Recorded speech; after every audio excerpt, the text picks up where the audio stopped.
of an object re-entering the Earth's atmosphere. Through our programs, we were able to predict a precise time that this was going to happen and notified a particular agency who then went out with a camera and was able to obtain this photograph. What altitude? This is just entering the Earth's atmosphere somewhere around 400,000 feet. We've been successful. We crashed in White Sands, New Mexico. We tracked it. We were tracking it at the time, and we were successful in damaging it enough where it crashed.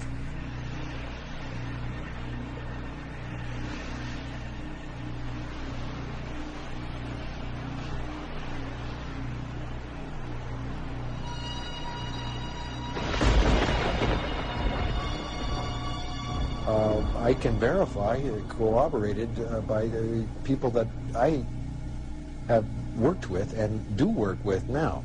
I made a comment that was really funny at that particular point. I didn't really connect it with anything until later. He says, "You have no idea at all what we're about, do you?"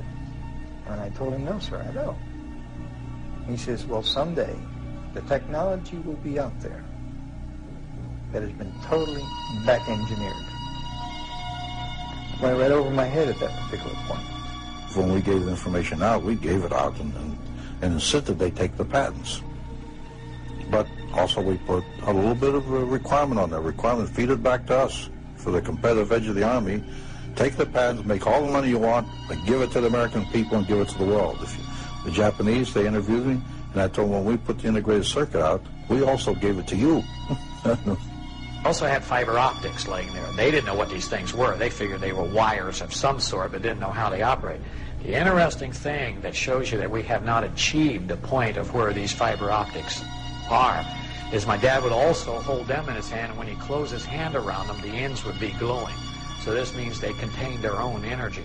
Okay, well, why would you need a fiber optic system in a spaceship?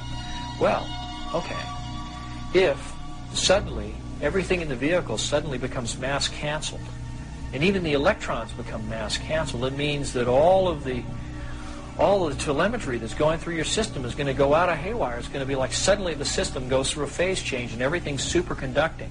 Why use fiber optics? Because photons have no mass, supposedly. So they're unaffected. So it means that any information, any telemetry that you send back and forth to your computer, it doesn't matter if the computer functions at the superconducting level because it just makes it faster, more efficient, smarter. But you want to be able to control the aircraft so it doesn't crash. What's the best way to do it with fiber optics? A second innovation involves the delicate task of monitoring composite surfaces against pressure, stress, strain, and chemical decomposition. This is often achieved through a series of Bragg rating sensors located along lengths of fiber optics which are embedded into composite materials. However, NASA has increased the sensing locations exponentially from what is currently available. Applications for the macrofiber composite are almost limitless.